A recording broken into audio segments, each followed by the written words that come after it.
History is a beautiful mess, and let's be honest, we like to think of history as a solid record, but it's actually a fragile collection of whispers and rewrites, often written by victors and built on a foundation of half-truths, educated guesses, and accounts recorded decades after the fact. Our past is a puzzle with half the pieces missing.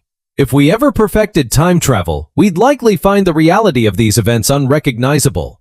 Today, we're digging through the wreckage for the truth. Here are 100 history facts for Part 8. Could you believe me if I told you a dead man once worked as a spy? Not a metaphor, a literal dead man. In 1943, during World War II, the Allies pulled off the most audacious deception in history, Operation Mincemeat.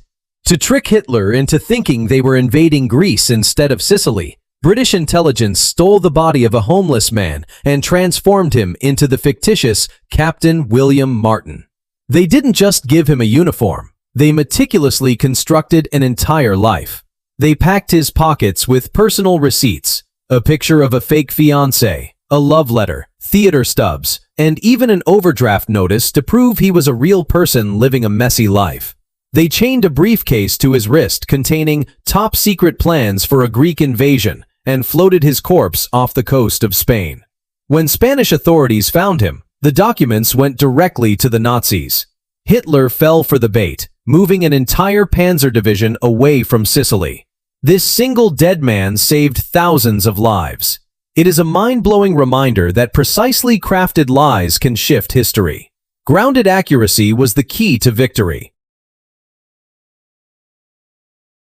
I hate to be the one to poke a hole in your holiday balloon, but that Coke invented the Red Santa story is actually one of history's most persistent myths.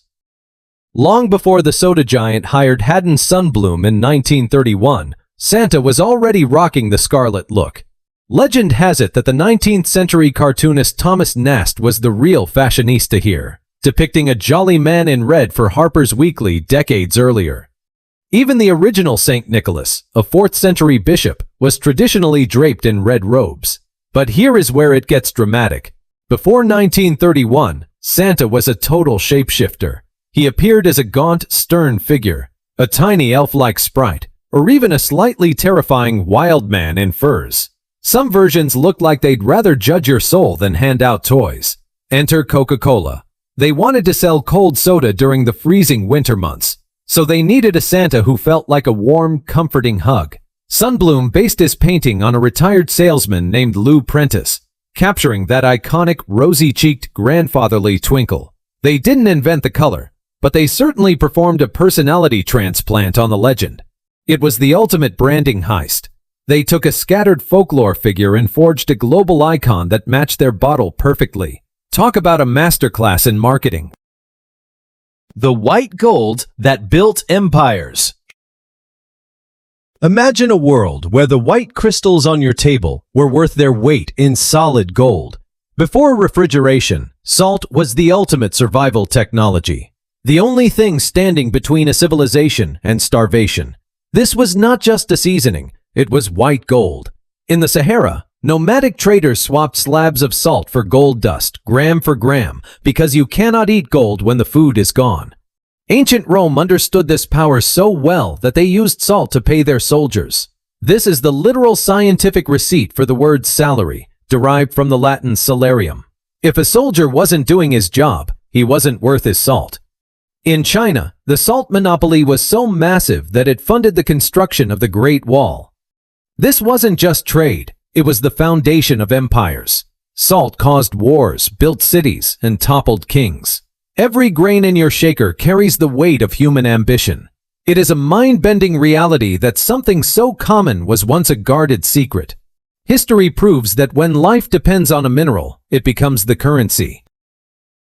Imagine a world where you could leave a solid gold cup encrusted with rubies by a public fountain in the busiest city square, and absolutely no one, not even the most desperate, starving thief, would dare touch it. This wasn't because the citizens were saints, it was because they were paralyzed by the shadow of Vlad III, the original Lord of Darkness. Vlad didn't just enforce the law, he sculpted a landscape of absolute terror. His preferred method, impalement, was a slow, agonizing spectacle designed to broadcast a chilling message. Betray me, and you'll spend your final days as a human ornament. Even the mighty Sultan Mehmed II, the man who crushed Constantinople, was reportedly physically ill after seeing Vlad's forest of 20,000 victims. Yet in Romania, he's often remembered as a stern hero who eradicated corruption. While Bram Stoker gave us a caped vampire, the real Vlad was far more terrifying. A mortal man who used horror as his primary language. He didn't need fangs to drain a nation's spirit. He just needed a long stake and a point to prove. Talk about a polarizing figure. History is filled with bizarre ways governments tried to squeeze money from people, and the window tax of 1696 is one of the most visible today. Since proving income was difficult, the state decided that windows were a perfect indicator of wealth. The logic was simple: more glass equals more cash. However, people are notoriously clever when saving money. Instead of paying up, thousands of homeowners boarded up their windows, turning houses into dark, gloomy bunkers. This didn't just ruin looks, it caused massive health issues. Deprived of sunlight and fresh air, people in crowded cities became susceptible to diseases such as typhus and cholera. It got so bad that daylight robbery became a popular term because the state was literally charging for the light in homes. Even today, in London or Edinburgh, you can see those bricked frames, frozen reminders of a time when the sun was a taxable luxury. It is wild that ancestors lived in darkness just to stick it to the taxman. Did you know that for thousands of years, mirrors weren't just for vanity, but were seen as high-stakes portals to the spirit world? Across every continent, ancient civilizations reached the same chilling conclusion: mirrors are dangerous. The Romans didn't just invent 7 years of bad luck as a myth. They believed the mirror held fragments of your soul, and breaking it shattered your life force. In ancient Greece, mirrors were covered when someone died to prevent the soul from being trapped inside a silver cage forever. In Victorian England, the black cloth was used to stop the dead from reaching back through the glass. The most universal rule? Never show a baby its own reflection. It was believed the young soul couldn't distinguish between reality and the reflection, potentially leaving them stranded on the wrong side. We call it superstition. But what did every ancient culture sense that we've ignored? History shows the glass was a thin barrier between reality and something sinister. The receipts are everywhere. This is the truth. Imagine living in a world where the way your brain is wired is a moral failing. For centuries, every major civilization saw left-handedness not as a trait, but as a curse. The linguistic receipts are damning. In Latin, the word for left is sinister, which became our word for evil. In French, it is gauche, used to describe someone clumsy or awkward. Even in ancient Arabic, the left was associated with ill omens. This wasn't just a label, it was an ordeal. Until the 1970s, teachers often tied children's left hands behind their backs, forcing them to use their right through fear. In Albania, left-handedness was made illegal in 1967. Yet, here is the mind-blowing part. The very people history spent 10,000 years trying to correct were the ones who moved humanity forward. Da Vinci, Michelangelo, Einstein, and Newton were all lefties. The world tried to fix their hands, but they fixed the world. It is a reminder that what society calls broken is often where genius lives. This is the truth behind the sinister myth. It is wild. Imagine living in a world where 40 years of human history never happened. For Agafia Lakova, this wasn't a movie plot. It was a survival tactic that became a biological time machine. In 1936, the Lykovs fled into the brutal Siberian taiga to escape religious persecution under Stalin. They vanished so completely that they lived in total isolation for over 4 decades, completely unaware that World War II had even occurred. When geologists spotted their primitive hut from a helicopter in 1978, they were shocked to find humans surviving in the Stone Age. Agafia, born in the wilderness in 1944, had never seen bread, an airplane, or a radio. She watched her family pass away one by one until she became the last witness to this incredible endurance test. Today, she still refuses to leave her frozen home. choosing the silence of the forest over the chaos of modern life. The 1964 murder of Kitty Genovese is a staple of psychology, birthing the bystander effect. But it's also why the 911 system exists. Before this, if you had a life-threatening emergency, you had to dial your local precinct's specific long-form number or reach a busy operator and hope for a fast transfer. It was a total mess. When the New York Times reported that 38 neighbors watched Kitty's attack and did absolutely nothing, an exaggeration we now know to be false, the public was furious. People realized the system itself made it nearly impossible to report crimes quickly. This massive outcry pushed the government to create a universal, easy-to-remember emergency number. While the 38 witnesses part was mostly sensationalized, the impact was very real. It forced a total overhaul of how we call for help, saving millions of lives. It's a somber reminder that it often takes a tragedy to force change. The downfall of Charles Ponzi wasn't a quiet surrender. It was a high-stakes, cinematic descent into absolute absurdity. After his financial empire turned to dust, he didn't just vanish into the night. He fled to Florida under a fake name, attempting to launch a new scam selling literal, alligator-infested swampland to hopeful retirees looking for paradise. When the law finally caught up with him there, he performed a physical transformation that would rival a spy thriller.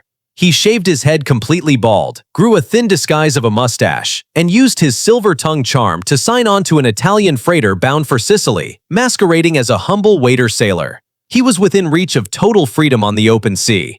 But Ponzi's own massive ego became his ultimate jailer. He simply could not resist the urge to brag about his exploits. He regaled a fellow crew member with dramatic tales of his adventures and glorious days as the undisputed king of Boston's financial district. He was identified immediately and arrested as soon as the ship docked in Texas. He eventually died in a Brazilian charity ward with a mere $75 to his name, just enough for a burial. Does knowing the math behind his failure make his audacity seem more impressive or just more terrifying? Ever been told to stop cracking your knuckles because you'll get arthritis? Well, your mom was probably just annoyed by the noise. Science actually backs you up here. That satisfying pop is a process called cavitation. When you pull or bend your joint, you create negative pressure, which causes dissolved gases, such as nitrogen and carbon dioxide, in your synovial fluid to form tiny bubbles that rapidly collapse. But the real legend in this story is Donald Unger. This guy was so committed to debunking the myth that he spent 60 years, yes, 6 decades, cracking the knuckles on his left hand at least twice a day, while leaving his right hand completely alone as a control group. The result? After 6 long decades of popping, he found absolutely no difference between his hands, and 0 signs of arthritis in either one. His incredible and slightly obsessive dedication to the cause actually won him an Ig Nobel Prize in 2009. So, while the sound might drive your coworkers up the wall, your joints are doing just fine. Just maybe don't do it during a quiet meeting if you want to keep your friends. It's one of those rare instances where being stubborn for 60 years actually paid off for the rest of humanity. Pop away, my friend! This hilarious experiment proves that sometimes scientific curiosity requires nothing more than a bit of knuckle cracking and a whole lot of patience. Did you know the warning about swallowed gum staying in your gut for 7 years is a total biological myth? We were told as kids that if we gulped down a piece of gum, it would stay in our stomachs for a decade. But scientific research shows that our bodies are more efficient. While the rubber base in modern gum is indigestible, it doesn't just sit there like a sticky stone. Your digestive system treats it like any other insoluble fiber. Through peristalsis, the rhythmic contraction of your intestinal muscles, your body steadily pushes the gum along. Usually, within 48 to 72 hours, it is escorted out like any other food you eat. The idea of a 7-year transit time is a masterpiece of parental fiction. Your stomach is a high-speed transit hub, not a storage unit. Unless you swallow massive quantities every day, your system handles it with ease. This is a grounded reminder that persistent childhood fears are built on stories rather than anatomy. Science is the ultimate myth buster. This truth is mind-blowing. Did you know the modern 8-hour sleep cycle is actually a total biological hack? For the vast majority of human history, we followed a pattern called biphasic sleep.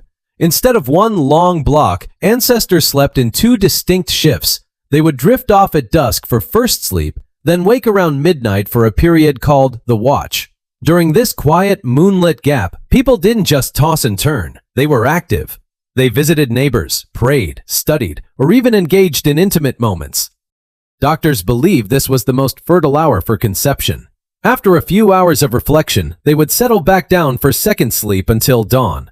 This ancient rhythm was shattered by electric light in the 1880s, forcing us into the cycle we struggle with today. That 3 a.m. wake-up call isn't anxiety. It is a 10,000-year-old biological ghost reaching out from the deep past.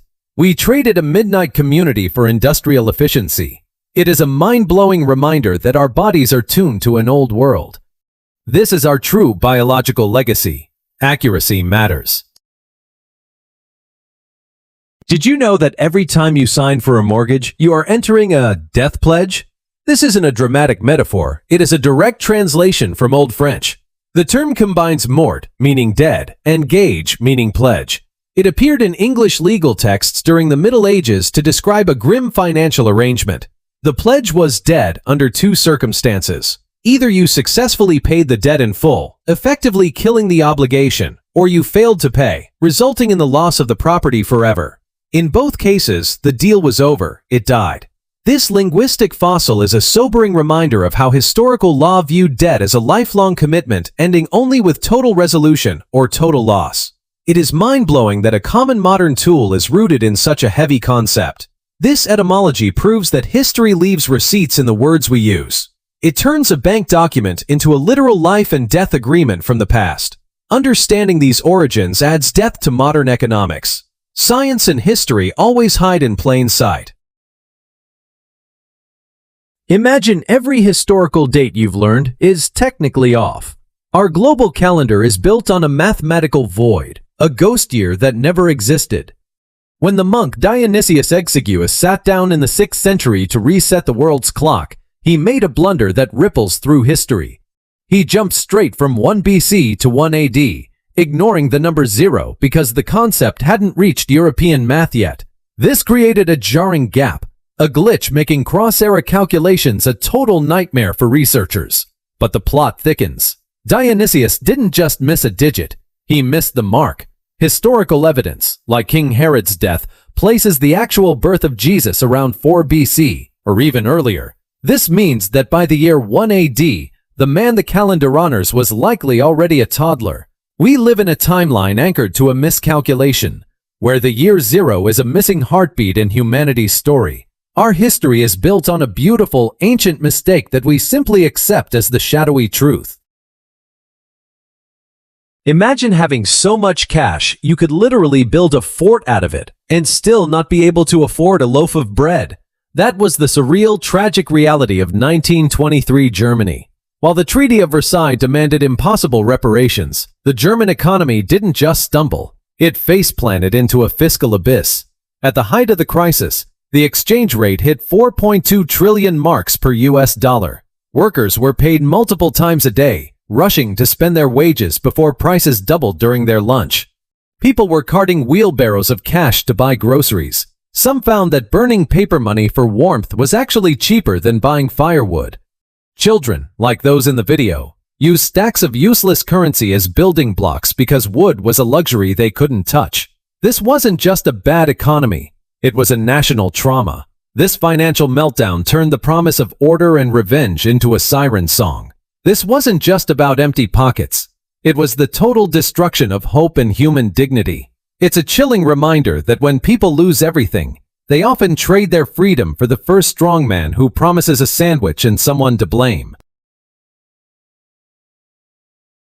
Believe it or not, the king of seafood was once known as the cockroach of the sea. In colonial New England, lobsters were so plentiful they'd wash up in massive piles. People found them revolting. Since they were cheap, they became the go-to meal for prisoners, slaves, and poor apprentices. It was actually seen as cruel and unusual punishment to eat it too often. Prisoners in Massachusetts even won a court case to limit their lobster meals to just 3 times a week. Back then, they didn't even cook them fresh. They grind up the whole thing, shells and all, into a gritty paste. The reputation only flipped in the late 1800s when trains served it to inland passengers who didn't know it was garbage food. They loved it, and prices exploded. It's the ultimate historical glow-up. Imagine telling a 1700s inmate that people now pay $100 for their jail slop. It proves luxury is all about perspective. Bon appetit! Did you know the humble potato saved Europe through a masterpiece of psychological warfare? In 1774, Frederick the Great faced a crisis. His people were starving, but they refused to touch the ugly potato, calling it pig feed. Instead of force, he used a brilliant social engineering hack.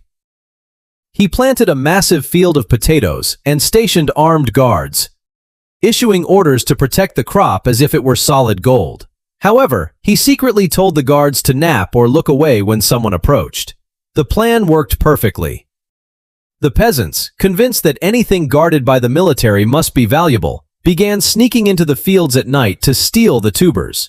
This royal deception turned a rejected plant into a national staple, eventually saving millions from famine across Prussia. It is a legendary reminder that the best way to change the world is through curiosity rather than command. History proves a king used wit to convince people to save themselves. Reality is calculated. This biological starch changed history. This is the truth. Grounded accuracy matters. Imagine a man so charismatic that he betrayed every ancient superpower yet kept coming back for more. In the 5th century BC, Alcibiades was history's ultimate political chameleon. His wild journey began when he was accused of smashing the intimate parts off every sacred statue in Athens. Facing a death sentence, he fled to Sparta, Athens' sworn enemy, and revealed their deepest military secrets. He was adored until he seduced the Spartan queen, fathering her child and forcing another desperate escape. This time, he landed in Persia, posing as an envoy to trick the king into a fake alliance. Using this massive lie as leverage, he manipulated his way back into Athenian command, only to be exiled for corruption and favoring his drinking buddies. He was finally assassinated by Spartans still furious over the royal affair. Alcibiades turned history into a reality show, proving brilliance without loyalty is lethal. This is the grounded truth of a man whose receipts were written in blood and betrayal across 3 empires. Reality is wild. When you step onto that belt at the gym, you aren't just doing cardio, you're reenacting a Victorian nightmare.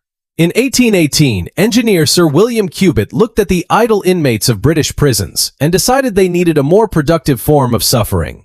He didn't build a fitness machine. He built a treadwheel designed to crush the spirit through relentless, exhausting labor. Prisoners at London's Brixton prison were forced to climb massive rotating cylinders, stepping on wooden slats for up to 10 hours a day. It wasn't just walking, it was an endless uphill climb, often ascending 14,000 vertical feet, nearly half the height of Everest, every single day. The mill part of the name was literal. Their grueling labor ground grain or pumped water. It was so brutal that it caused permanent injury and was finally banned in 1902 as cruel and unusual. Next time you press start, remember, you're using a device designed to break a man's will through sheer, repetitive agony. Ever wondered why you were told carrots give you night vision? It wasn't just a lie to make kids eat veggies. It was a massive World War II military cover-up. During the Blitz, the Royal Air Force used a secret new technology, airborne interception radar. This let pilots shoot down German bombers in total darkness. To keep this tech hidden from the Nazis, the British Ministry of Information launched a clever propaganda campaign. They claim pilots like John Cat's Eyes Cunningham achieved their accuracy by eating tons of carrots. The Germans fell for it. They even started feeding their own pilots more carrots. Meanwhile, the British public grew carrots in victory gardens to navigate blackouts. It was the ultimate fake news success. While carrots have vitamin A for eye health, they won't give you thermal vision. Next time you crunch one, remember you're in a 1940s spy game. It's wild how a wartime lie became a global fact. History is full of these bizarre deceptions and brilliant military tactics. Did you know the most famous health advice on the planet is actually a cold-blooded marketing lie? We are all conditioned to believe that breakfast is the most important meal of the day. But this wasn't a discovery by doctors. Instead, the scientific receipts lead directly back to a 1944 General Foods cereal campaign. Before the Industrial Revolution and the rise of the cereal giants, humans either skipped breakfast or ate leftovers. A dedicated morning feast was virtually non-existent for the average person. However, cereal companies needed to boost sales, so they invented a life-or-death health necessity out of thin air. They used aggressive ads to convince terrified parents that skipping cereal would ruin children. This slogan was so effective that it became an undisputed medical fact for a century. It is a mind-bending example of how a well-funded strategy can rewrite biology and culture. Today, we treat it as holy gospel, but it was just a brilliant move to move units. Reality is calculated. This is the truth. Did you know the word terrific was once a warning of pure horror? Today we use it to describe a great cup of coffee or a high-end video edit, but its linguistic receipts tell a much darker story. Derived from the Latin terrificus, which means causing terror, it was originally reserved for things so intense they left you trembling. In the 17th century, a terrific sight was a nightmare, not a compliment. It wasn't until the 1900s that the meaning shifted. First, it evolved to mean intense or extraordinary in scale, and eventually, that intensity was viewed as positive. This is called amelioration, in which a word of negative origin gains a favorable status over time. It is a mind-blowing example of how language is a living ecosystem that can flip a concept on its head. Telling someone in the 16th century they did a terrific job would be an insult. This proves that history is hidden in the very adjectives we use. Context is everything. It is wild to see how a word of fear became a word of praise. This is the truth. Imagine the peak of the Cold War, a landscape defined by nuclear tension and iron curtains. In a surreal twist of geopolitical desperation, the Soviet Union became so addicted to a Western soda that it traded a literal fleet of warships to keep the bottles flowing. This bizarre saga began in 1959 when Nikita Khrushchev tasted Pepsi in Moscow, sparking a national obsession that outlasted political regimes. By 1989, the Soviet ruble was worthless worldwide, leaving the Kremlin with a massive debt and no hard currency to pay it off. The solution? A barter deal that sounds like a fever dream. The USSR handed over 17 submarines, a cruiser, a frigate, and a destroyer. For a fleeting moment, a soft drink corporation possessed the sixth largest navy on Earth. This was a staggering surrender of lethal military hardware for caramel-colored sugar water. "We are disarming the Soviets faster than you," Pepsi's CEO famously joked to Washington. Ultimately, these silent hunters were towed away for scrap, marking the most eccentric naval reign in history. These clever wooden sandals are actually known in Chinese history as Xie Gong Yan, which translates to Xie Gong's clogs. They were invented in the 5th century by Xie Lingyun, an aristocrat, avid mountaineer, and the pioneering founder of Chinese landscape poetry. He wasn't just a monk, he was a wealthy writer who wanted better gear for his outdoor adventures. Xie designed these clogs with removable wooden teeth blocks. By taking out the front tooth while ascending and the back tooth while descending, he could keep his center of gravity perfectly balanced on steep, rugged terrain. This design was so effective that it became a cultural icon. Centuries later, the legendary Tang Dynasty poet Li Bai even wrote a famous line about wearing Xie Gong's clogs to climb the mythical Tianmu Mountain. Sir Arthur Conan Doyle, the famous author who created the brilliant fictional detective Sherlock Holmes, was once seriously considered a suspect in creating the Piltdown Man hoax. Doyle lived right near the Piltdown excavation site in England and was an avid fossil collector. He was even acquainted with Charles Dawson, the amateur archaeologist who discovered the fake bones, and had personally visited the dig site. Some historians theorize that Doyle might have planted the fake bones as a complex prank. The scientific establishment frequently ridiculed Doyle for his strong belief in spiritualism and ghosts, so creating an unsolvable paleontology mystery would have been the ultimate revenge. While Doyle's involvement makes for a great story, modern analysis strongly suggests that Charles Dawson acted alone. He forged bones from a medieval human skull and a modern orangutan jawbone simply to gain fame and prestige. Have you ever wondered why lollipops are on a stick? This mind-blowing historical fact reveals that your favorite childhood treat was actually invented to fuel a massive gambling addiction. Back in 1908, a Connecticut candy maker named George Smith was completely obsessed with horse racing. He spent every afternoon at the local dirt tracks, but he had a frustrating problem. The mud left his hands perpetually filthy.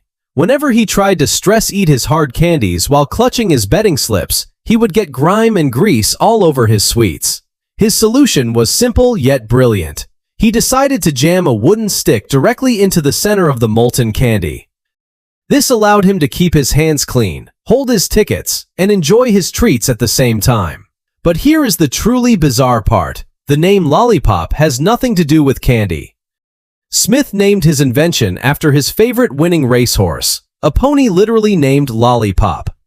He patented it in 1931, proving that one of history's most iconic snacks was born from a gambler's messy habit. Did you know the most powerful emperor of the Byzantine Empire was brought down by a humble stable boy? In the 9th century, Emperor Michael III was saved from a wild horse by a peasant named Basilius. Grateful for his life, Michael showered Basilius with titles, power, and massive wealth, making him his closest friend and co-emperor. But power is a dangerous drug. As Basilius grew more influential, his loyalty dissolved into absolute greed. When Michael asked him to repay some debts, the friendship was shattered instantly. A few weeks later, Basilius orchestrated a brutal assassination, stabbing Michael to death in his own bed. He then paraded the emperor's head through the streets of Constantinople on a pike. This shocking betrayal led to the rise of the Macedonian dynasty. It is a chilling reminder of Law 2 of power. Friends who owe you everything often feel the most entitled to take it all. Gratitude has a short shelf life, and the people you lift the highest are usually the first to pull you back down. The stable boy became an emperor through blood. Did you know the ultimate cure for anxiety was discovered 2,300 years ago? While ancient Greece was panicking over wars, a philosopher named Epicurus and his followers lived in complete peace. His secret was a 4-part medicine called the tetrapharmakos. First, don't fear God. In modern terms, this means stop obsessing over others' judgment. Their opinions cannot actually hurt you. Second, don't fear death. It is a natural part of life, so why waste energy worrying about an event you cannot control? Third, good things are easy to get. True happiness doesn't require a mansion. All you really need is fresh air, loyal friends, and simple food. Finally, bad things are easy to endure. Pain is temporary, and embarrassment fades fast. Epicurus was so radical that he founded the Garden, one of the first schools in history to welcome women and slaves as equals. He knew peace of mind isn't about perfection. It is about training your brain to handle whatever life throws your way. This ancient wisdom still works today. It is the ultimate secret for a stress-free life. What if I told you the year isn't actually 2026? According to the phantom time hypothesis, 3 centuries of our history were simply invented. Think about that. The years between 614 and 911 AD might be a total fabrication. This mind-blowing theory suggests that Holy Roman Emperor Otto III and Pope Sylvester II conspired to rewrite the entire calendar. Their goal? To ensure Otto ruled during the prestigious year 1000 AD. If true, historical icons like Charlemagne were nothing more than fictional characters created to fill the chronological void. Proponents point to the massive gap in archaeological evidence and a 10-day discrepancy in the Gregorian calendar as the ultimate receipts. It implies we are actually living in the 1700s right now. While mainstream historians debunk it, the idea that the Dark Ages were dark because they didn't exist is chilling. History is usually written by the victors, but in this case, It might have been written by the forgers. Ever looked at an eggplant and thought, this might give me leprosy? In medieval Europe, people genuinely did. Back then, the eggplant was feared as the mad apple. People were terrified because it's a nightshade, like the deadly belladonna. Doctors were convinced that eating them triggered fits of insanity, epilepsy, or even cancer. The fear was so deep that its botanical name, melangina, stems from the Latin malum insanum, meaning apple of madness. For centuries, it was just a decorative plant, because everyone was sure one bite would drive you straight to the asylum. It took until the 18th century to clear its name. It's a wild example of how a bad reputation can hold back a good snack for hundreds of years. Next time you enjoy some fried eggplant, remember, you're eating what used to be a dangerous ticket to the madhouse. It's the ultimate villain-to-hero story of agriculture. Who knew a vegetable had such a scandalous and dramatic past? Eat up, and don't worry, you'll stay perfectly sane. Bluetooth Gormson. Whenever you toggle that blue icon on your phone, you are not merely activating a wireless protocol. You are invoking the ghost of a 10th century Viking king. The technology we use to sync our digital lives is named after Harald Bluetooth Gormson, the legendary Norse ruler who united the warring tribes of Denmark and Norway. Why the name? Records suggest the king possessed a dead, necrotic tooth that turned a dark metallic blue, earning him a nickname that would survive a millennium. When engineers from Intel and Nokia met in the 90s to create a new wireless standard, they sought a name symbolizing unification. They found it in the sagas of the frozen north. The logo is a literal bindrune, a fusion of two symbols from the younger Futhark alphabet. It merges the rune Hagal, for the letter H, with Bjarken, for the letter B. Together, they form the royal cipher of a king who bridged worlds, now hidden in plain sight on billions of devices. This is not just a brand. It is ancient history pulsing in your pocket. We've all seen the cinematic portrayals of 300 Spartans standing alone against the Persian tide. But history reveals a far more complex reality. While the legend focuses on Leonidas and his elite guard, there were actually 7,000 other Greek warriors holding the narrow pass of Thermopylae. Why does history only remember the Spartans? It's all about one mind-blowing distinction: professional specialization. The 7,000 allies were essentially a massive civilian militia, farmers, masons, and blacksmiths who took up shields to defend their soil. They were the national guard of the ancient world. The Spartans, however, were the only full-time soldiers on the field. From age 7, every Spartan boy entered the agoge, a brutal education designed to create living weapons. While the baker from Corinth fought with heart, the Spartan was a biological machine optimized for the phalanx. This wasn't just a battle of numbers, it was the first true collision between courageous amateurs and a professional, terrifying war machine. Did you know the world's biggest video platform started as a desperate attempt to help people find love? When YouTube launched on Valentine's Day in 2005, it wasn't for cat videos. The slogan was actually, "Tune in, hook up." The founders envisioned a site where singles uploaded videos describing their ideal partner. They even offered women $20 to post dating profiles on Craigslist. But nobody signed up. After 5 days of zero uploads, they realized the dating angle was a total flop. They scrapped the rules and let people upload anything. The first video, Me at the Zoo, had zero romance, but it changed history. This pivot turned a failing dating site into a global phenomenon with billions of watch hours. It is a reminder that your first idea doesn't have to be your best. Sometimes, you fail at love to accidentally build the most influential library in history.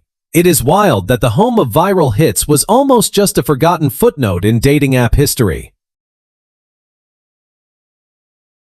Imagine the cinematic chaos. Alexandria is buckling under the weight of Roman boots, and the world's most famous pharaoh is preparing her final, defiant exit.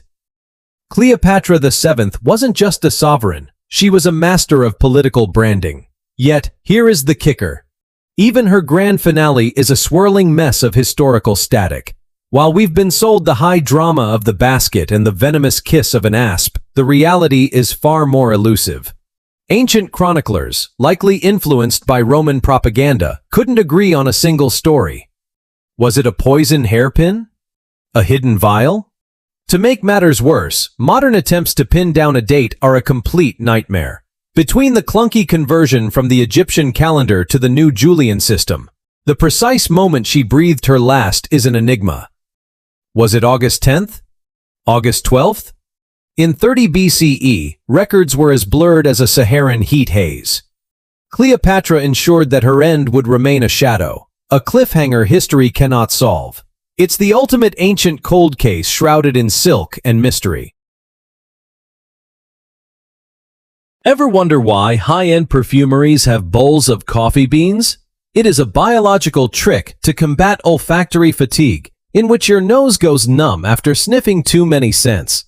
When you sample multiple perfumes, volatile compounds overwhelm your nasal receptors, causing them to stop sending clear signals to your brain. This is why everything starts smelling like a blurry mess. Coffee beans act as a palate cleanser for your nose. The intense aroma of roasted coffee provides a sharp contrast to complex perfumes, effectively resetting your sensors. It is like hitting the refresh button on your brain. Interestingly, experts suggest that simply smelling your own scentless skin is just as effective. Your brain recognizes your own smell as the baseline, allowing it to recalibrate and detect new scents with fresh precision. It is a mind-bending example of how easily our sensory systems can be hacked. A quick sniff of coffee is the secret to finding your signature scent. This grounded fact changes how we perceive the world. Science is truly wild. The Star-Forged Blade. Imagine, it's 1925, and Howard Carter is sweating in the Valley of the Kings as he unseals Tutankhamun's tomb. Amidst the glimmer of gold, he finds something that shouldn't exist. Resting against the pharaoh's thigh is a dagger of exquisite craft. The hilt is embossed gold with a rock crystal pommel, but the blade itself is iron. Here's the catch. Tut lived in the Bronze Age. Smelting iron was a technology from the future. For decades, experts were baffled. How did a boy king possess a metal that didn't yet exist? In 2016, science solved the mystery. Using X-ray fluorescence, researchers found high levels of nickel and cobalt, a chemical signature from deep space. This wasn't metal from Earth. It was a meteorite that crashed into the desert. Ancient smiths retrieved this iron from the sky to forge a weapon for a god. It wasn't just a tool. It was a piece of the heavens, meant to protect him with the literal strength of the stars. This cosmic blade remains a haunting bridge between the Egyptian sands and the universe. Imagine a future dictator risking a global crisis just to meet Mickey Mouse. In the early 90s, a young Kim Jong-un reportedly used a fake Brazilian passport to bypass security and visit Tokyo Disneyland. The document featured the alias Joseph Puig and listed Sao Paulo as the birthplace. This high-stakes deception allowed him to infiltrate Japan and experience the ultimate symbol of Western capitalism. It is a massive paradox. The North Korean elite publicly condemns Western culture while privately chasing its most iconic attractions. This secret operation was only confirmed decades later when facial recognition technology analyzed old travel records. It is a mind-blowing piece of history that proves even the most isolated figures are drawn to global pop culture. Using a Brazilian identity was a strategic move because its diverse population makes it harder to profile. This story shows that reality is weirder than any spy thriller. It is a grounded look at the forbidden tastes of the powerful. This incident is a wild historical footnote. Step into the elite galleries of the 1700s, where vanity met cold, hard commerce. Back then, a portrait wasn't just art, it was a high-stakes calculation of your net worth. Painters like Sir Joshua Reynolds didn't have a flat fee. Instead, they operated on an unforgiving body part scale. A basic head and shoulders was the entry-level package for the minor gentry. However, the moment you wanted to strike a pose, the price surged. Hands were notoriously difficult to master, and legs required massive amounts of time. This grueling labor created a literal anatomical tax. If a nobleman wanted his full stature captured, he had to pay an extortionate premium. This is why many historical portraits stop at the chest. Not for style, but because of the budget. Historians believe this pricing gave birth to the phrase, "it cost an arm and a leg." In the 18th century, your legacy was strictly limited by what your wallet could afford to render. It was a world where every limb displayed was a silent scream of extravagant prestige. The eternal secret of Roman concrete. Imagine building something today and expecting it to stand firm until the year 4026. While our modern skyscrapers are designed to last barely a century before the steel within them rusts and the concrete crumbles, the Roman Empire achieved the impossible.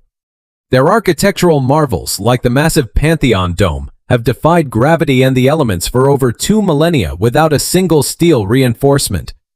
The secret lies in a mind-blowing chemical recipe that modern science only recently decoded. The Romans didn't just build. They created a living material.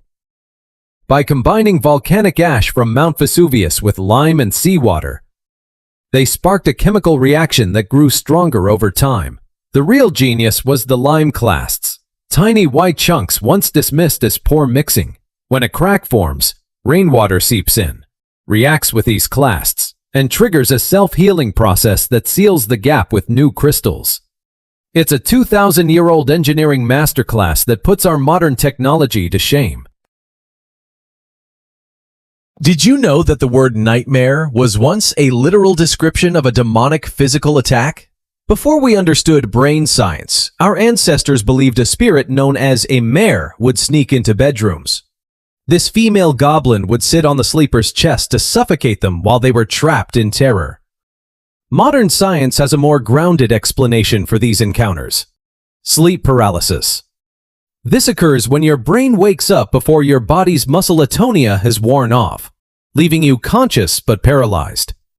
In this state, the brain often hallucinates a dark presence in the room or a weight on the chest to make sense of the sensory input. It is a mind-bending example of how a biological glitch gave rise to a persistent monster myth. Every culture has a version of this night hag because our neurobiology is universal. This shows that the monsters were inside our heads all along. It is a fascinating link between folklore and neuroscience. History proves ancestors were just as curious as we are. This is the truth.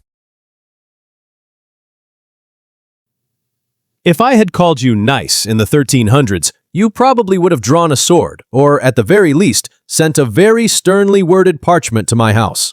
The word is a linguistic chameleon that started its life in the gutter. Rooted in the Latin nescius, meaning ignorant, being nice meant you were a fool, a simpleton, or someone with the intellectual depth of a damp tea towel. It was a biting insult aimed at the slow-witted. As the centuries rolled by, the meaning began to drift toward finicky or precise. Think of a nice distinction in a legal argument. It wasn't until the 18th century that it finally softened into the bland, polite, and frankly uninspired compliment we use today when we can't think of anything more specific to say. We've effectively turned a sharp-edged verbal dagger into a participation trophy of adjectives. It's a fascinating, almost empathetic look at how society slowly sands down the jagged edges of its most offensive words until they fit comfortably into a casual Sunday brunch conversation without causing a scene. Imagine stumbling upon a dusty 5-inch clay jar that shatters our standard historical timeline. This is no ordinary pottery. It's an artifact from ancient Mesopotamia, likely the Parthian period, that suggests our ancestors mastered electricity 2 millennia before Franklin. Inside this vessel sits a hollow copper cylinder housing a suspended iron rod, all sealed with an asphalt plug. Here are the scientific receipts. If you fill this jar with a simple electrolyte, like vinegar or lemon juice, it triggers a chemical reaction. The interaction between the copper cathode and the iron anode creates an electric current, generating up to 2 volts. That is enough for electroplating gold onto silver or giving a divine shock to temple goers. While we lack evidence of wires or a grid, the Baghdad battery remains a mind-blowing anomaly. Was it a primitive power cell or just a scroll container? It forces us to ask, how much of our history was powered by secrets we've forgotten? a true baptism of ancient science. Today, awful is the linguistic equivalent of a dumpster fire. It's what you call a migraine, a bad haircut, or a truly horrific blind date. But if you stepped back into the 17th century, calling something awful was the ultimate gesture of reverence. It literally meant full of awe. Imagine standing under the celestial heights of a Gothic cathedral, where the light hits the stone just right, making you feel both infinitely small and spiritually expanded. That feeling? That was awful. It was a word reserved for the majestic, the divine, and the terrifyingly beautiful power of nature or God. It shared the same noble lineage as awesome. Somewhere in the messy evolution of English, the awe curdled into dread, and the dread eventually diluted into mere unpleasantness. We have managed to take a word that once described the breathtaking majesty of the cosmos and demote it to a synonym for a soggy sandwich. It's a tragic loss of scale, really. A reminder that we often shrink our language to fit our smaller, more mundane frustrations, while losing the vocabulary for the truly sublime experiences that once defined our ancestors' worldview. Imagine every lost secret of the ancient world gone. Most people picture a single cinematic inferno that erased human history in one night, but the reality is far more chilling and far more grounded. The Great Library of Alexandria didn't just burn, it suffered an agonizing multi-century extinction. It wasn't a sudden tragedy, but a slow-motion catastrophe driven by politics, religious zealotry, and cold indifference. The legends blame Julius Caesar for accidentally igniting the harbor in 48 BC, but the receipts show the library actually stood long after the smoke cleared. The true killers were far less dramatic. Systematic budget cuts, shifting trade routes, and the mass expulsion of foreign scholars by Ptolemy VIII. By 391 AD, religious riots led to the brutal destruction of the Serapeum branch, and by the 7th century conquest, the once mighty institution was a mere ghost of its former self. We didn't lose the greatest collection of human knowledge to a single spark, but to centuries of calculated neglect and the rot of time. Jack the Ripper wasn't just a killer. He was a media sensation before the word influencer was even a thing. While the history books usually note 5 victims, the list of suspects is long enough to fill a Victorian ballroom. From princes and painters to humble barbers, everyone was under the magnifying glass. But here is the most skin-crawling detail that usually gets left out. The infamous From Hell letter. In October 1888, George Lusk, the head of the Whitechapel Vigilance Committee, received a small cardboard box. Inside was half a human kidney preserved in spirits of wine. The accompanying note was a direct taunt, claiming the Ripper had fried and eaten the other half, and even bragging that it was very nice. Medical experts later confirmed that it was a real human kidney that may have belonged to Catherine Eddowes. Was it a sick prank or a direct taunt from a monster? Even after 136 years, we are still obsessively piecing together the puzzle. It is the ultimate cold case that refuses to die, lingering in the London fog forever, while the true monster remains the fear he left behind. In 1918, as German Gotha bombers loomed over France, the French government executed a mind-blowing deception. They didn't just hide, they built a decoy. This wasn't some tiny model. It was a full-scale, second Paris, situated on the city's outskirts. Engineered by Fernand Jacoposi, the mastermind who later lit the Eiffel Tower. The project featured wooden replicas of iconic landmarks like the Gare du Nord and the Place de l'Opéra.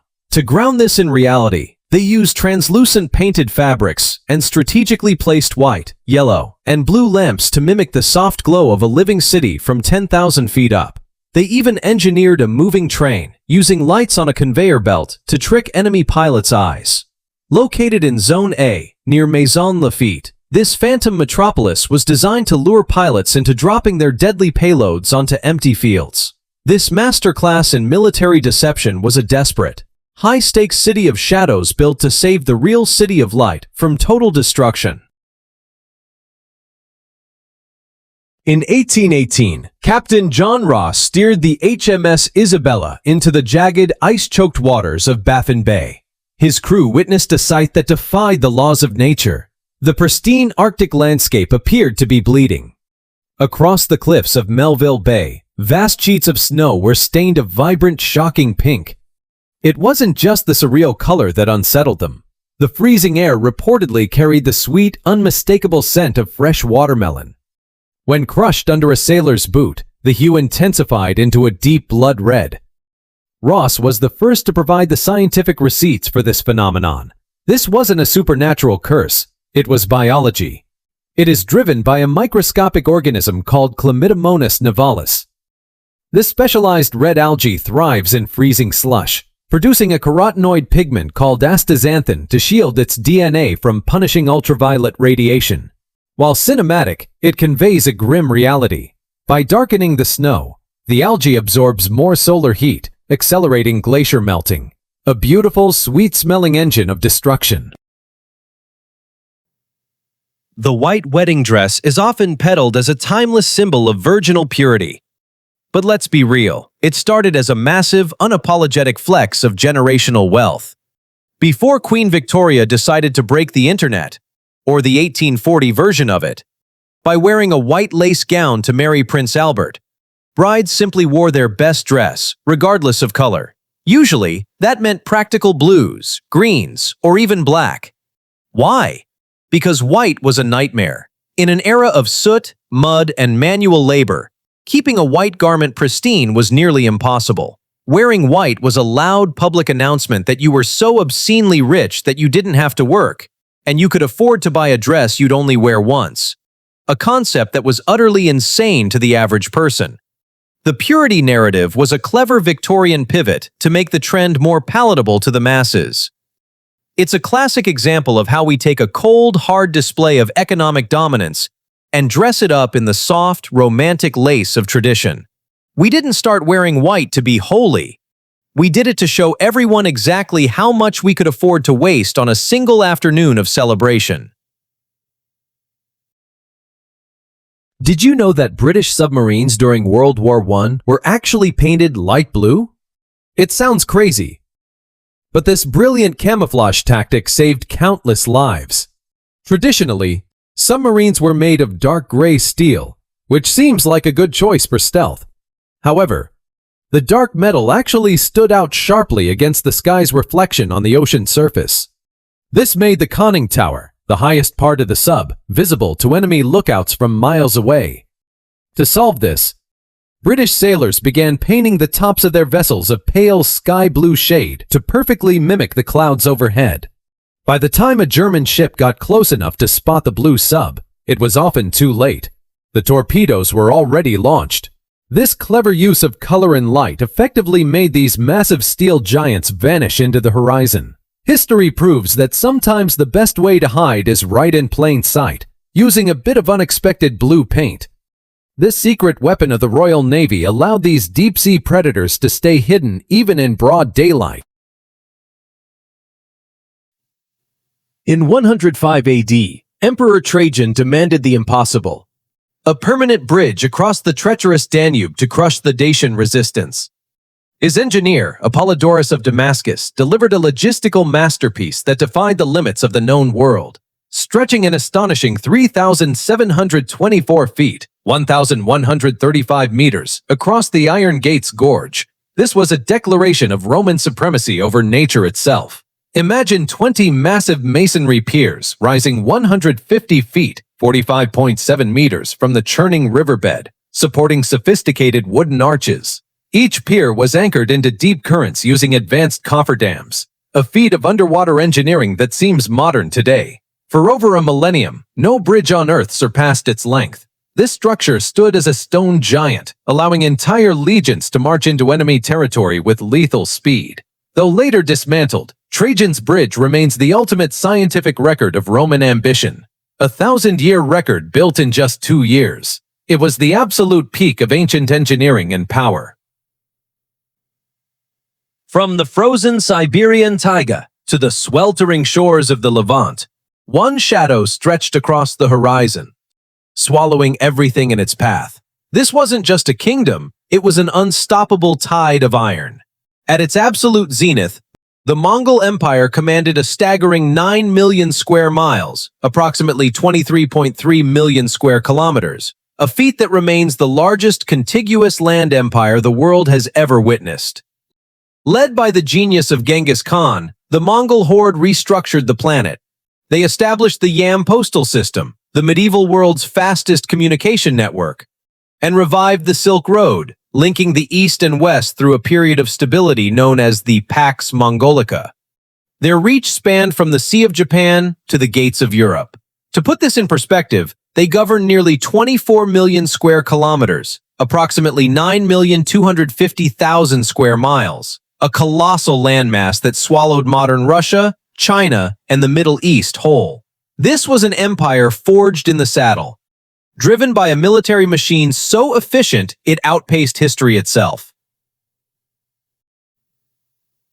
The tragedy of Moctezuma II is haunting, but behind it lies a masterclass in ancient opulence. He ruled the Aztec Empire not just with a jade scepter, but with a golden goblet of chocolatl. To the Aztecs, cacao beans were so rare they functioned as currency. Essentially, the emperor was drinking liquefied money. Imagine a king so wealthy that he tossed solid gold cups into a lake after a single sip to prove his infinite status. He believed the brew offered divine stamina, consuming up to 50 frothy jars a day to maintain his godly image. The Spanish conquistadors were baffled. Watching a man drink gold and throw it away like waste was a psychological shock. Cortés even wrote to King Charles V about the drink's vigor, missing the irony that the very money they were sipping would soon be seized as loot.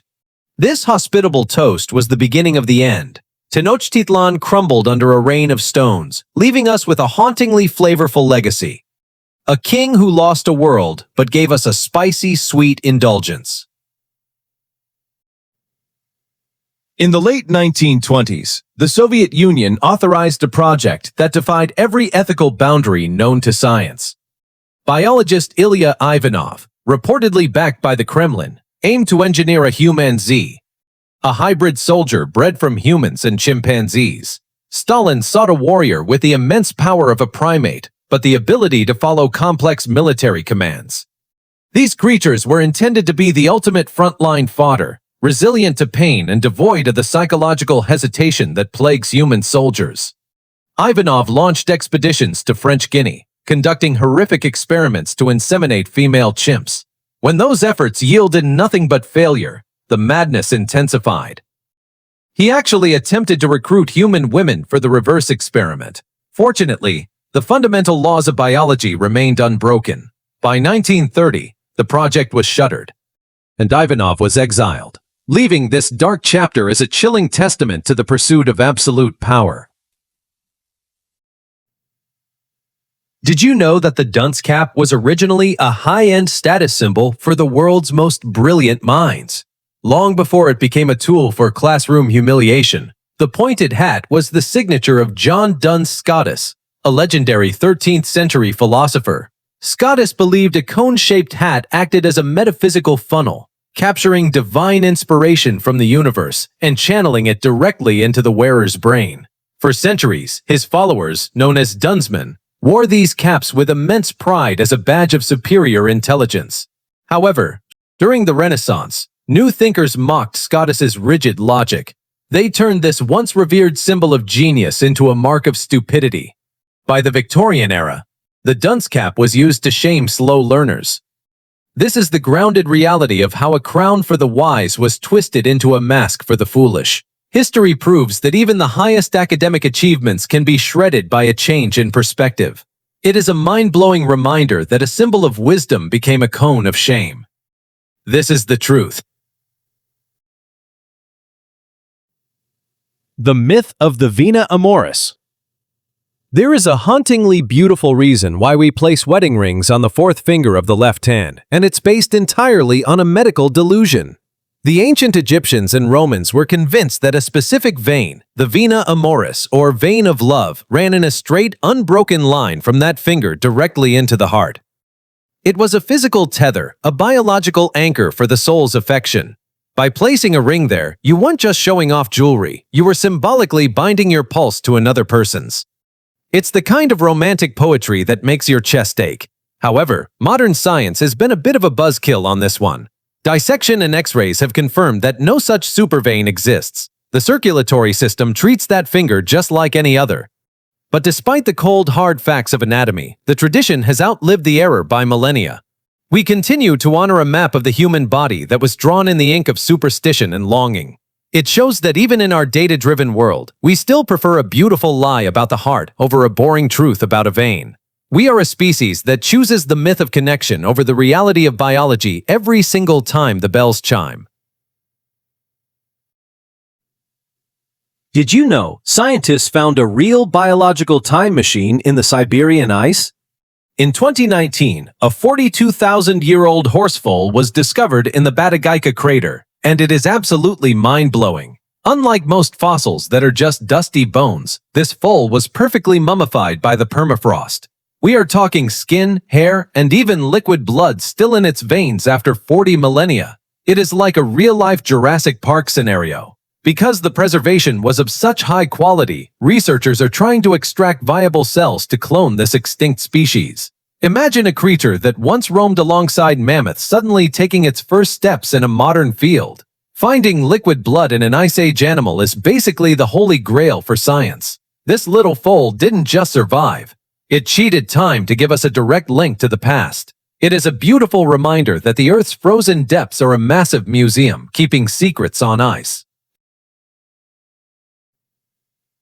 The "do not use for drying pets" label is the stuff of urban legend, but its history is rooted in the wild, unregulated dawn of the 1970s kitchen. When the Amana radar range first hit the market, people genuinely viewed it as a magic box rather than a radiation-based heating tool. While the famous story of a woman suing after drying her poodle is often dismissed as a tall tale, it perfectly encapsulates the era's technological illiteracy. In the early days, consumers tried to use microwaves for everything from sterilizing baby bottles, which melted, to warming wet newspapers. Manufacturers realized that if they didn't explicitly state what the machine couldn't do, they'd be legally liable for every experimental catastrophe. This warning isn't just a snub to pet owners. It's a monument to the moment humanity realized that new technology doesn't automatically come with old common sense. Every time you see that sticker, remember, somewhere, a legal team had to sit in a boardroom and formally decide that pets are not snacks was necessary documentation. A son's quest and the birth of aspirin. The birth of aspirin wasn't just a corporate breakthrough. It was a son's desperate attempt to help his suffering father. Felix Hoffman's father struggled with debilitating rheumatoid arthritis. In the late 1800s, the go-to treatment was salicylic acid, derived from willow bark. It worked, but it was absolutely brutal. It tasted like concentrated bitterness and caused such severe stomach irritation that patients often chose the pain of arthritis over the agony of the cure. Driven by empathy, Felix went to work in the Bayer labs to find a way to make the chemical kinder. By adding an acetyl group to the molecule, he created a stable, buffered version that the stomach could actually tolerate. On August 10, 1897, he succeeded, effectively inventing the modern pharmaceutical industry. It's a touching irony that the quest to soothe an old man's aching joints led to the most successful medicine in history. Aspirin went from a kitchen table remedy to a global phenomenon, proving that sometimes the greatest scientific leaps are fueled by the simple, human desire to stop someone we love from hurting. Did you know that the Earth is essentially bathing in a nearly infinite ocean of free energy? We are talking about a cosmic scale that is almost impossible to wrap your head around. In just 90 minutes, the amount of sunlight that hits our planet carries enough raw energy to power every single home, factory, and car on Earth for an entire year. It is the ultimate scientific receipt of the sun's absolute dominance. Every hour, our star radiates more energy onto the Earth than the entire human population consumes in 12 months.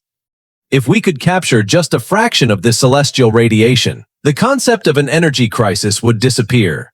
The sun is a massive natural fusion reactor located 93 million miles away, handing us the keys to a sustainable future. we are surrounded by a powerhouse that dwarfs all of our combined fossil fuel and nuclear reserves.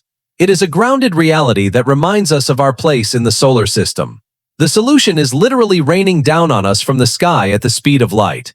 This is the raw physics of our universe. Imagine a sanctuary that opened its doors in 705 AD, long before the Viking Age or the rise of the Aztec Empire. This is the Nishiyama Onsen Kyunkan, nestled deep in a remote mountain valley in Japan's Yamanashi Prefecture. This ryokan has been in continuous operation for over 1,300 years. It has survived brutal feudal wars, massive earthquakes, and the total collapse of empires, all while keeping its sacred fires burning. Founded by Fujiwara Mahito during the Hakuho era, the inn has been meticulously passed down through an incredible 52 generations of the same family. Legendary samurai like Takeda Shingen and powerful shoguns once soaked their battle-worn bodies in these very springs. Today, the Hakuho springs still pump over 1,000 liters of mineral-rich water every minute, naturally heated deep by the Earth's core. It remains a minimalist, high-end bridge to a long-forgotten ancient past. Forget the weathered, sandy monolith we see today. Imagine an era when the Giza Plateau wasn't a monochrome desert, but a canvas of vivid royal pigments. The Great Sphinx, that silent guardian of the pharaohs, was once a masterpiece of blinding color. Carved from a massive limestone outcrop, this 240-foot-long colossus wasn't meant to blend into the dunes. Archaeologists have discovered haunting traces of iron oxide, a deep, earthy red clinging to the face and neck. But it doesn't stop there. Tiny remnants of brilliant blue and striking yellow pigments have been found hidden in the crevices behind its ears and along the Nemes headdress.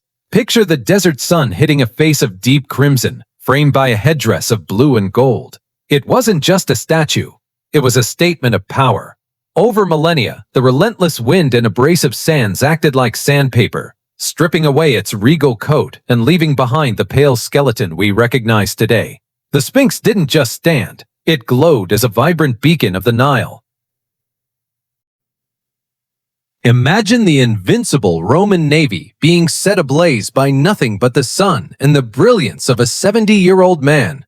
In 214 BC, during the siege of Syracuse, Archimedes didn't rely on simple catapults. Instead, he used pure physics to construct the world's first heat ray.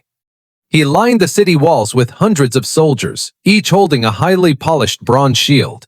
By coordinating their movements to reflect and focus Mediterranean sunlight onto a single point, they created a terrifying solar laser that caused massive warships to spontaneously combust from over 100 yards away. The sailors were paralyzed with fear, convinced the gods themselves were striking them down. While scholars still debate whether the sun weapon was a literal event or a legendary exaggeration, the historical records show a fleet retreating in absolute chaos. It is a mind-blowing example of how a single mind can dwarf an empire. This is the grounded reality of genius meeting raw power. It is truly wild. The Ghost of Troy: Legend versus Dirt.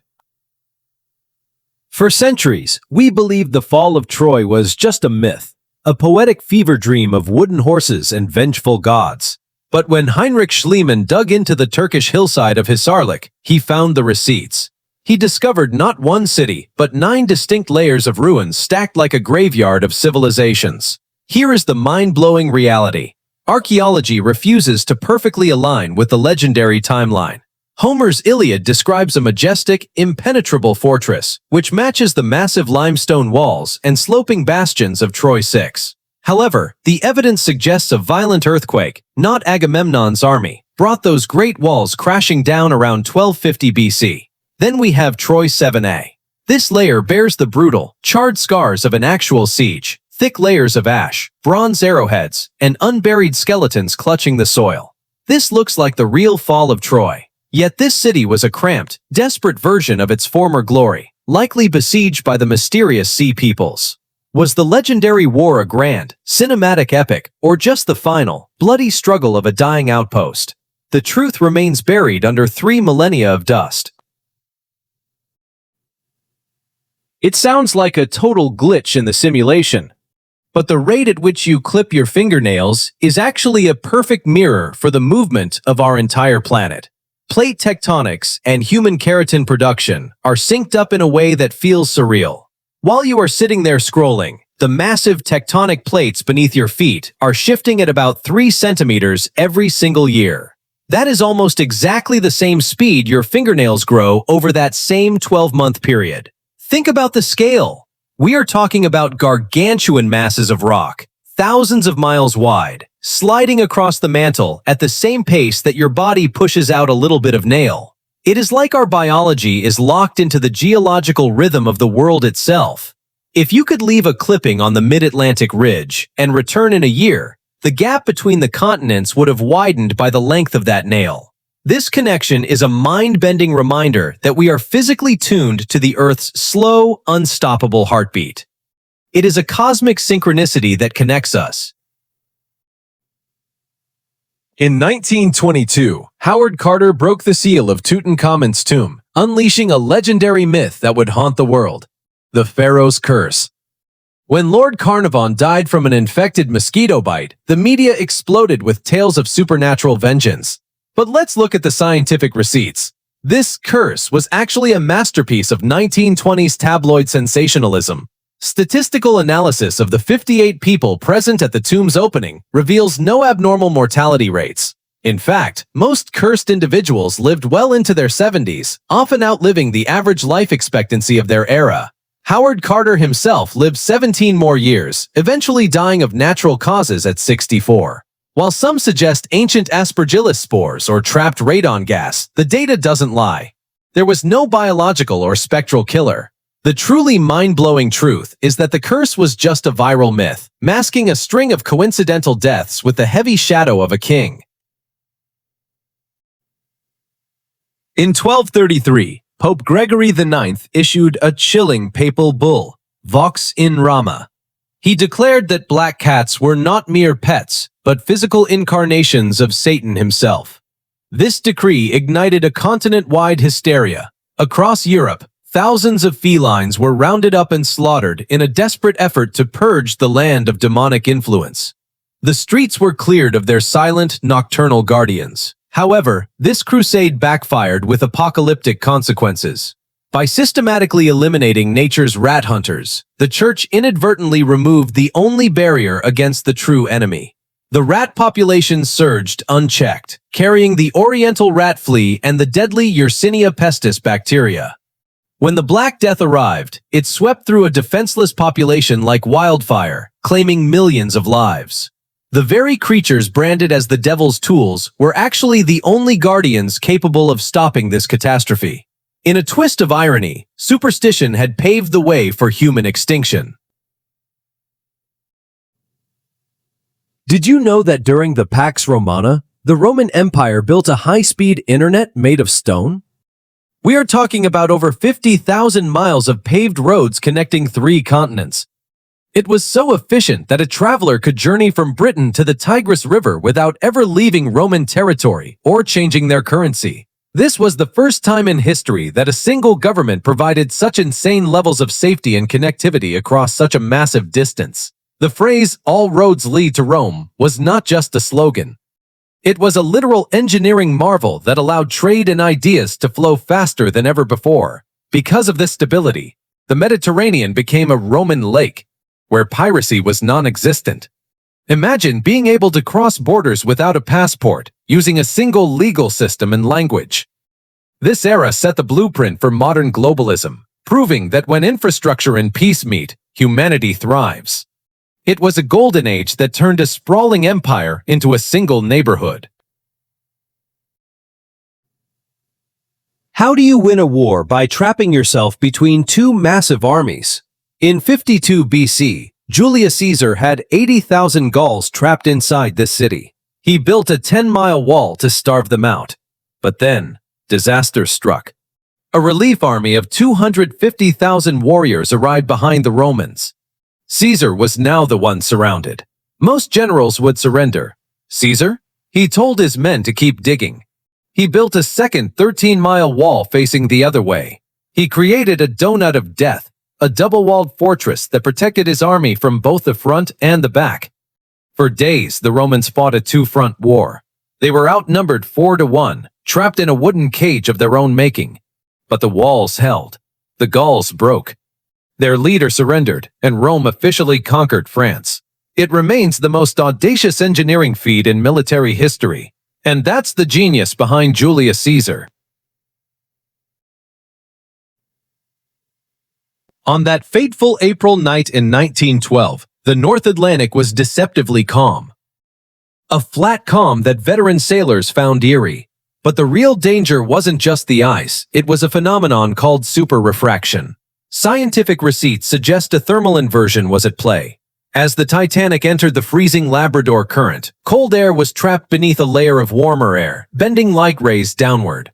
This created a superior mirage, effectively lifting the horizon and creating a hazy false horizon that perfectly camouflaged the massive iceberg. The lookouts weren't just unlucky. They were looking through a literal wall of distorted light. This same optical illusion likely caused the nearby SS Californian to see a distorted, unrecognizable shape instead of a sinking giant, leading them to ignore the distress rockets. It wasn't just a failure of steel. It was a trick of the atmosphere that doomed 1,500 souls to the freezing abyss. At sea, your own eyes can truly betray you. Imagine a woman so powerful she forced the three greatest navies on Earth to surrender on her own terms. This is the grounded reality of Qing Shi, the most successful pirate in history. From a floating brothel, she rose to command the legendary Red Flag Fleet. At her peak, she led 80,000 pirates and 1,800 ships, dwarfing the might of entire nations. Her secret was a high-end ironclad code of conduct. Any pirate who disobeyed or mistreated captives faced immediate execution. She was so effective that the combined navies of China, Britain, and Portugal could not stop her. Instead of being captured, she negotiated a brilliant retirement, keeping her wealth and opening a gambling house. She is the only pirate to ever truly win the game. This history proves true power is built on strategy and discipline. These are the absolute receipts of a legend who ruled the waves. It is mind-blowing. She retired in peace while the world trembled.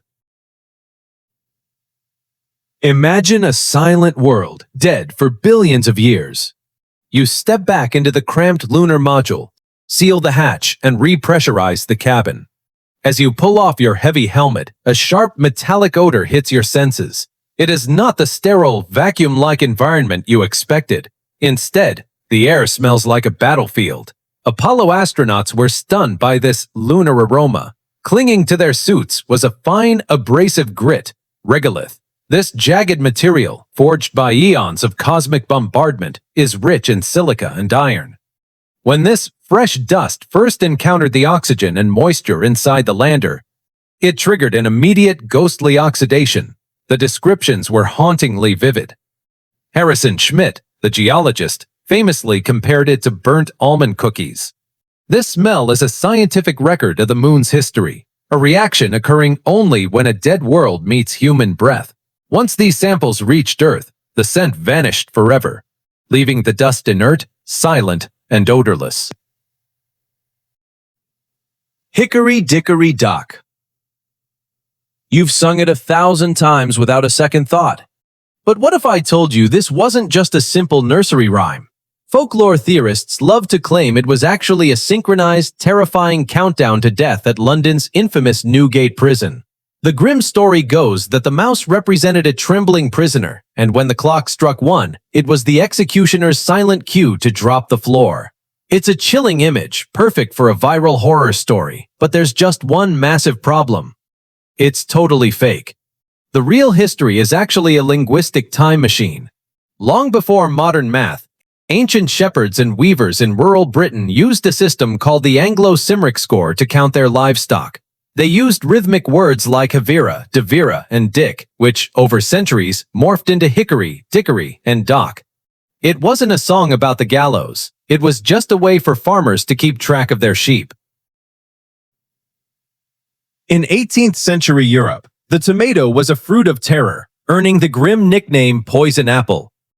Aristocrats across the continent were dropping dead after just a few bites, sparking widespread panic. But the mind-blowing reality is a masterpiece of chemistry. The real assassin wasn't the fruit, but the opulent pewter plates the wealthy used to flaunt their status. These high-end plates were heavily saturated with lead. Because tomatoes are naturally acidic, the juice acted as a solvent, leaching lethal levels of lead from the metal and infusing it into the meal. The rich were unknowingly consuming a deadly toxin served on a silver platter. The acid was the trigger. Meanwhile, the peasants, who ate off simple wooden trenchers, remained healthy. This scientific misunderstanding delayed tomato popularity for nearly 200 years. It's a classic case where the receipts show the fruit was framed. It was just a victim of a chemical reaction. Science proves that status symbols can be a death sentence. The 295,000-year void. For nearly 300,000 years, humanity lived in what historians call the Great Silence. Imagine 12,000 generations of humans who felt, loved, and feared exactly as we do today, yet left no written trace of their existence. Their entire world was built on oral tradition. Stories passed from mouth to ear around flickering campfires. This creates a terrifying reality. The vast majority of the human experience has been permanently erased. We only possess the last minute of our collective story. Think about the epic wars, the legendary heroes, and the groundbreaking discoveries that vanished because no one had the tools to carve them into stone. Our ancestors weren't primitive. They were sophisticated thinkers trapped in a world without a hard drive. When you look at a blank page, you're looking at the ultimate victory over the void of prehistory. Every sentence we write today is a rebellion against 295,000 years of total, crushing silence. We are the first humans to truly talk to the future. Deep within a 19th-century Parisian workshop, a legend was being forged. The Statue of Liberty is more than a gift from France. She is an architectural miracle with a hauntingly familiar face. For decades, theorists wondered whose features could represent the soul of a nation. The answer lies in Frederick Auguste Bartholdi's own bloodline.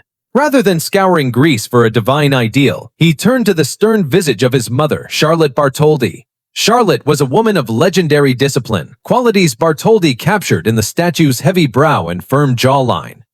As Gustave Eiffel engineered the internal skeleton to withstand gales, Bartholdi was obsessively refining his mother's likeness into 300 layers of copper. This wasn't just art, it was a psychological anchor. He wanted a guardian, not a waif. Every immigrant who sailed past that torch was greeted by the face of a French mother, elevated to the status of a titan. It is a mother's iron resolve turned into a beacon for the entire world. The story goes that while Newton was working on his delicate experiments in optics at Cambridge University, he needed his room to be perfectly dark. His designated laboratory was an attic room. Unfortunately, he was constantly interrupted by his cats. Some versions say one cat named Spithead, others say a mother cat and her kittens, scratching at the door to be let in and out. To solve this problem without having to get up constantly and ruin his light-sensitive experiments, Newton supposedly had a carpenter cut 2 holes in his office door. A large hole for the mother cat. A smaller hole for her kittens. The funny twist is that the kittens, upon encountering their new custom entrance, simply ignored it and followed their mother through the large hole. The joke was intended to mock Newton, the implication being that the greatest scientific genius of his age, a man who could map the laws of the universe, was baffled by the simple common sense that a small cat can fit through a big hole. But is it true? Most historians and biographers believe the story is apocryphal, a legend that is probably not true. And there are a few reasons why. The $5 million self-litigation paradox. Imagine being so fed up with your own life choices that you decide to take yourself to court. That is exactly what a man did in 1995 while serving time at the Indian Creek Correctional Center in Virginia. In a move that defines unmitigated gall, Brock filed a $5 million lawsuit naming himself as both the plaintiff and the defendant. His legal argument was a masterclass in absurdity. He claimed he had violated his own civil rights and religious beliefs by getting drunk and committing the crimes of grand larceny and breaking and entering. The real kicker? Since he was a prisoner and technically a ward of the state with no way to earn an income, he argued that the state of Virginia should be responsible for paying the $5 million on his behalf. It was a daring, galaxy-brain attempt to exploit the legal system to secure a massive windfall at the taxpayer's expense. I want to pay myself $5 million, but since I am in prison and can't work, I'm going to ask the state to pay me in my stead. The essence of Brock's logic. While Judge Rebecca ultimately dismissed the case as ludicrous, she couldn't help but acknowledge the sheer, desperate creativity of his logic. It stands as a legendary example of how the American legal system can be treated like a high-stakes lottery by those with nothing left to lose. Brock didn't get his millions, but he did earn a permanent spot in the Hall of Fame for the most bizarre lawsuits ever filed, proving that in the courtroom, the truth is often stranger than fiction. The Kitty White Paradox. The Hello Kitty isn't a cat reveal feels like a glitch in the Matrix. Since 1974, we've hallucinated that Kitty White was a feline because she has whiskers and ears. In 2014, Sanrio dropped a bombshell. She's actually a little girl. Born in London, she lives a human life with a twin named Mimi and a mother who bakes. She doesn't walk on four legs. She sits and stands like a human. The irony? She has a pet cat named Charmy Kitty. If she's a cat, why does she own one? It's like a person owning a pet person. This wasn't just a brand update. It was a deconstruction of our nostalgia. We've been gaslit by a character who measures her height in 5 apples and her weight in 3.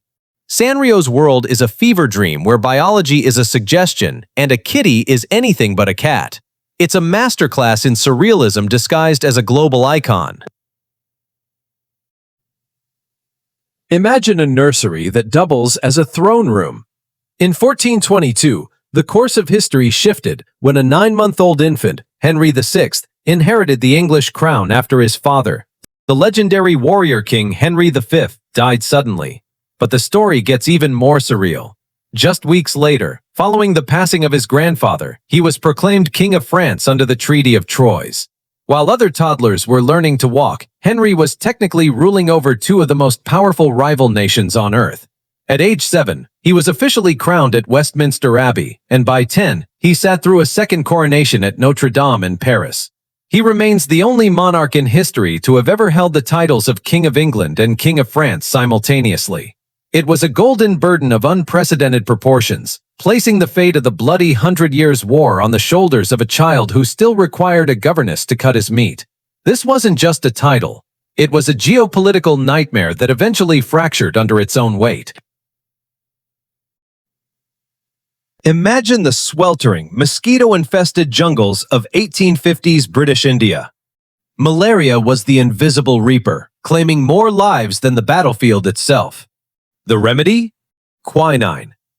Extracted from cinchona bark, it was a medical miracle, but a culinary nightmare. Soldiers described the flavor as licking a bitter tree mixed with liquid misery. The bitterness was so offensive that men frequently refused treatment, choosing to risk death rather than take their medicine. Military doctors had to pivot. They blended the quinine with carbonated water and sugar, but the real breakthrough was the British soldiers' daily gin ration.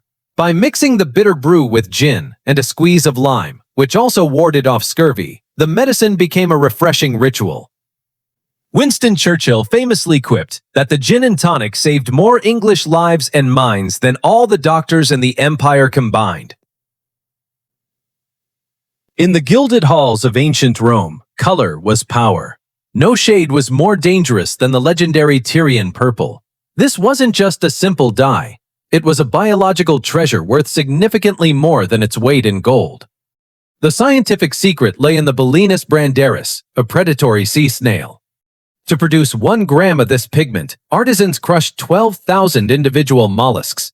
The process was grotesque, releasing a stench of rotting flesh so foul that factories were relegated to the outskirts of coastal cities. Yet the result was a hypnotic crimson purple that grew more vibrant in the sunlight. This permanence made it the ultimate symbol of the elite. By the height of the empire, Taking the purple meant seizing the throne itself. For a commoner to wear this hue was high treason under strict sumptuary laws. In the eyes of the emperor, wearing the color of the gods without a crown was a crime punishable by death. It was a hue born of mass slaughter, reserved only for those who ruled the world. In 1893, Scottish inventor Alan McMasters introduced the Eclipse, the world's very first electric toaster. Long before the luxury of pre-sliced bread or modern safety regulations, this primitive device was a terrifying nightmare of engineering. It consisted of a simple ceramic base topped with exposed raw iron wires that would glow a menacing molten orange once energized. There was no automatic shutoff, no timer, and certainly no pop-up lever. You had to stand there, watching the bread like a hawk, because the iron wiring was notorious for melting under its own intense heat or suddenly erupting into unexpected flames. Even more frustrating, it only toasted one side of the slice at a time. To get an even char, you had to reach directly into the scorching heat and flip the bread by hand. This wasn't just a kitchen appliance. It was a high-stakes survival test in the heart of the Victorian home. Did you know Mary Ellen Pleasant was the ultimate financial ninja of the 19th century? Long before modern trading apps, she built a massive empire through sheer brilliance and tactical eavesdropping. Working as a domestic worker for San Francisco's elite, she transformed the kitchen into her own private boardroom. While serving meals, she absorbed high-level investment secrets and insider stock tips, then moved her money with surgical precision. She was not just a cook. She was a brilliant strategist who leveraged her invisibility to gain an information edge. Her portfolio grew until she was worth an estimated $30 million, roughly $1 billion in today's currency. Pleasant used her wealth to bankroll the Underground Railroad and fight for civil rights. She is a reminder that knowledge is the most valuable currency. Long before the digital world gave us Grumpy Cat, a biologist was busy mapping the DNA of thought.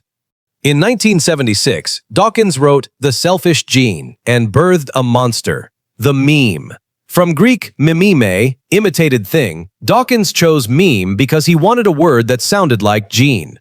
He argued that ideas, tunes, catchphrases, or dogmas act like biological parasites. They infect our brains, compete for space, and mutate to survive. To Dawkins, we aren't creators, we are hosts for invisible, evolving units of data.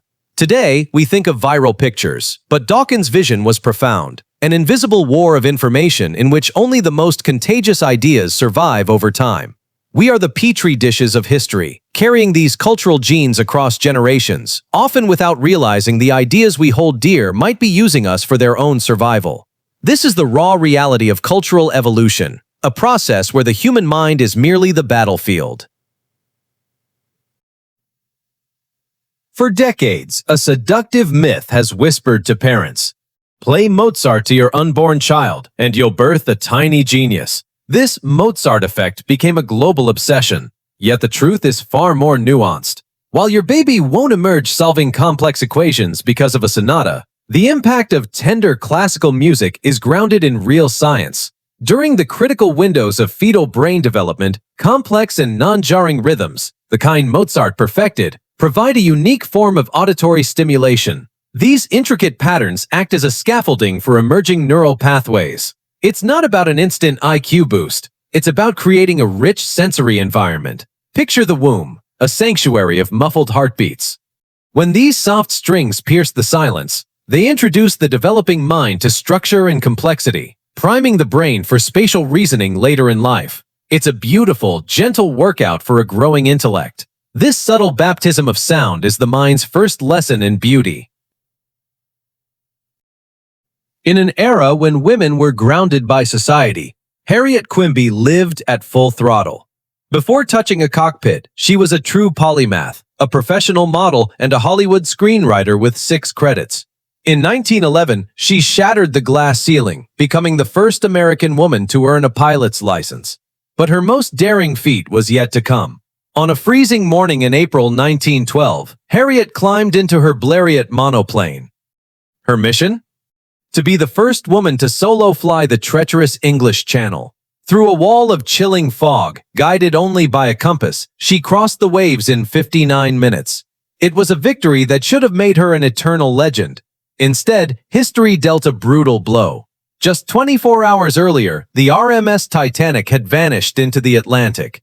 While Harriet conquered the skies, the world was paralyzed by the loss of 1,500 lives. She soared into history, but the world was too busy mourning to look up. We often toss out "great minds think alike" as a self-congratulatory pat on the back when we agree with a friend. But the full version, "great minds think alike, but fools seldom differ," is a brutal reality check. Originally, this wasn't a compliment at all. It was a cynical observation about the dangers of groupthink and intellectual laziness. The complete phrase suggests that having the same idea as someone else isn't necessarily proof of brilliance. It might just be proof that you're both falling into the same trap of mediocrity. It's a warning that consensus is often the refuge of the unthinking. Historically, this proverb served as a sharp-edged reminder that true genius often stands alone, while the masses tend to follow the path of least resistance together. By cutting the fools out of the equation, we've turned a sophisticated critique of conformity into a shallow celebration of agreement. We've effectively lobotomized a piece of folk wisdom to make ourselves feel better about not having a single original thought during our weekly team meetings. Ever wondered why that cookie in your hand shares a name with building materials? The history of biscuits isn't about tea parties. It's about gritty, stone-cold survival. 2,000 years ago, Roman legions ate panis biscoctus, literally twice-baked bread. It wasn't a culinary choice, but a brutal necessity. Baking it twice evaporated all moisture, creating a food so impermeable to rot that it could survive grimy campaigns. It was basically an edible brick that tasted like disappointment. This became hardtack in the Middle Ages. Imagine a biscuit so incredibly dense that sailors had to smash it with iron hammers or soak it in grog for hours just to avoid shattering molars. It earned nicknames like molar breakers and sheet iron. Only with the 17th century sugar boom did butter and sweetness enter the chat, turning rations into luxurious treats. Next time you dip a biscuit in your tea, remember, you're partaking in an ancient survival hack. Just be glad you don't need a sledgehammer and a gallon of warm, flat beer ready to make it edible. For decades, a chilling urban legend has lurked beneath the neon lights of Manhattan. We've all heard the story. Baby alligators, bought as Florida souvenirs and flushed down toilets, thriving in the dark, toxic labyrinth of the New York City sewer system. These sewer gators are said to be massive, blind, and ghostly white. Mutated albinos evolved for a life without sun. But here is the mind-blowing reality. Science says it's impossible. While a 1935 New York Times report detailed teenagers dragging an 8-foot alligator from a sewer pipe in East Harlem, it was an isolated, doomed visitor, not a member of a hidden colony. The harsh truth? The subterranean world is a death trap for reptiles. Without sunlight, these cold-blooded hunters cannot regulate their body temperature or produce the vitamin D required for bone growth. Add in the lethal combination of freezing winter runoff and toxic sewage, and the myth dissolves. There are no giant albinos waiting in the pipes, just a legendary ghost story that refuses to die. Imagine a time when lighting your home meant hunting the world's largest mammals. Before Edwin Drake struck liquid gold in Titusville, Pennsylvania in 1859, the world literally ran on whale oil. It was expensive, smoky, and, let's be honest, pretty brutal for the whales. Drake's folly, as locals mocked his drilling, wasn't just a well. It was a global revolution. Kerosene, refined from this foul-smelling sludge, was cheaper, brighter, and didn't require a harpoon. But the real drama started with John D. Rockefeller. He didn't just find oil, he conquered it, creating Standard Oil and the first modern monopoly. By the time the internal combustion engine arrived, oil wasn't just for lamps. It was the lifeblood of global power. From microscopic plankton to the fuel in your tank, oil's journey is a saga of luck, greed, and pure industrial grit. How do you think our modern world would look today if Edwin Drake's folly had actually failed? Calling someone a jack of all trades is usually followed by the backhanded master of none. But the full proverb originally sang a very different tune. A jack of all trades is a master of none, but oftentimes better than a master of one. This wasn't an insult, it was a high-fiving celebration of the generalist. In a world that often demands narrow specialization, the original phrase argued that versatility, the ability to adapt, fix, and understand a dozen different things, is far more valuable than being a one-trick pony. Historically, the jack was the ultimate survivalist, the person who kept the village running while the specialists were stuck in their silos. We've effectively spent the last century using a truncated version of this quote to bully people into staying in their lane, ignoring the fact that the original wisdom actually praised the polymath over the pedant. It's a tragic inversion of meaning that reflects our modern obsession with the assembly line over the artisan. We've taken a proverb that championed the broad, curious mind and turned it into a weapon of professional gatekeeping, conveniently erasing the part that admits that knowing a little bit about everything is actually a superpower in a chaotic world. High heels weren't born on the runways of Paris. They were forged on the dusty battlefields of ancient Persia. Long before they became a symbol of feminine elegance, they were a vital piece of military technology. Persian cavalrymen wore heels to keep their feet firmly in the stirrups, providing a stable platform for lethal, high-speed arrow fire while charging. When Persian diplomats arrived in Europe in 1599, the aristocracy was instantly mesmerized by this exotic display of masculinity. King Louis XIV, the legendary Sun King, elevated the trend to an absolute art form. Standing at a modest 5 feet 4 inches, he used 10-centimeter heels to literally tower over his court. He famously painted his soles and heels a vibrant, expensive red, the original red bottoms, to signal that his feet never touched the common filth of the streets. It was a literal pedestal of power, a status symbol reserved exclusively for the elite nobility. It wasn't until the Enlightenment, an era that demanded rationality and utility, that men abandoned these dramatic silhouettes. It is wild to think that the red-soled shoes we associate with high-end boutiques today were once a literal badge of proximity to the King of France. The 1950s are seen as the peak of the American dream, and numbers back it up in ways that feel like fiction. In 1950, a new home cost just $7,000. Compared to the average yearly income of $3,000, a house was only 2.3 times a person's annual salary. Today, markets require 8 times that income, making that stability a dream. This era was fueled by the GI Bill and a post-war boom. Interestingly, suburbia was born of mass production techniques used during wartime. Builders like William Levitt could finish a house every 16 minutes. This efficiency enabled a blue-collar worker to afford a yard and a new Chevy while supporting a family on a single paycheck. It was a unique alignment of low costs and high union wages that created a middle-class explosion. In the sweltering heat of the Pacific Theater, while other nations rationed every grain of rice, the U.S. Navy executed a mission of pure, delicious absurdity. They didn't just want better radar, they wanted ice cream. In 1945, the military spent a staggering $1 million, roughly $17 million today, on a single, specialized vessel, a floating ice cream factory. This wasn't some small boat, it was a massive concrete barge designed to churn out 10 gallons of ice cream every 7 minutes. It could store 2,000 gallons, approximately 7,500 liters, serving vanilla and chocolate to sailors who hadn't seen land in months. This wasn't just about dessert, it was psychological warfare. When the Japanese saw that the Americans had supply lines so vast they could deliver frozen treats to a war zone, the message was clear. You aren't just fighting a military, you're fighting an industrial giant.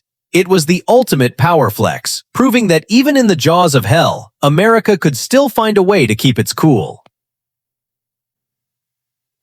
Did you know the warning about throwing a penny off a skyscraper is a scientific myth? We were told as kids that a coin dropped from that height would gain enough velocity to kill a pedestrian. But physics tells a different story. Because of air resistance and terminal velocity, a penny is a terrible aerodynamic projectile. Once it hits about 25 miles per hour, air pushes back as hard as gravity pulls down, preventing it from speeding up. If it hit you, it would feel like a sharp flick or a falling pebble. It might sting, but it wouldn't be fatal. This is the grounded reality that debunks the sensationalism we grew up with. Researchers have tested this with high-speed cameras, proving the receipts show zero chance of death. It is a reminder that childhood fears were built on misunderstood physics. Science is the ultimate mythbuster of the facts we inherited unquestioningly. Imagine your villa is engulfed in roaring flames. Your life's work is turning to ash before your eyes. Suddenly, a private army of 500 specialists arrives, carrying buckets and hooks. You think you're saved, but their commander, Marcus Licinius Crassus, the wealthiest man in Roman history, halts them. He doesn't want to be a hero. He wants your land. As the heat intensifies and the wooden beams buckle, Crassus begins a cold, ruthless negotiation. He offers you a pathetic fraction of the property's true value. If you refuse, he and his brigade simply stand back, watching the inferno consume your legacy. The very second you sign over the title, his men spring into action to extinguish the blaze. This wasn't public safety. It was history's most predatory real estate scheme. By exploiting these disasters, Crassus became a billionaire mogul, literally building an empire on the smoldering ruins of his neighbor's despair. It remains the most cold-blooded business model ever recorded. Imagine a golden record drifting through the deep, silent void of space, carrying the echoes of Earth to the stars. Inside the Voyager probes, this 12-inch gold-plated copper disc acts as a cosmic time capsule, meant to represent the entirety of human existence to any extraterrestrial life that might find it. It contains a diverse symphony of sounds: the chirp of crickets, the rhythmic thumping of a human heart, the complex beauty of Bach, and the electric energy of Chuck Berry. But the coolest detail is the cover, which features a symbolic map of Earth and diagrams explaining how to play the record using the included needle. Scientists even etched instructions in a language of universal constants, like the fundamental transition of the hydrogen atom, so aliens wouldn't need to know English to find us. It is a lonely, poetic message in a bottle thrown into the galactic ocean, destined to outlast our civilizations and perhaps even our sun.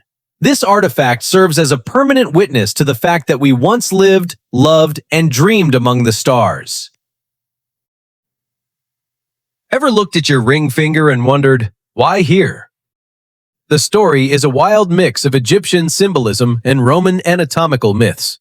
The ancient Egyptians were the first to wear rings, choosing the circle because it had no beginning or end, a perfect metaphor for eternity.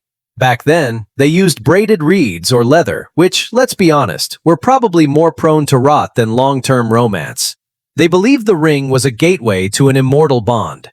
The Romans added the drama. They believed a specific vein, the vena amoris, ran directly from the fourth finger of the left hand straight to the heart. Anatomy has since debunked this, but the idea was too poetic to let die.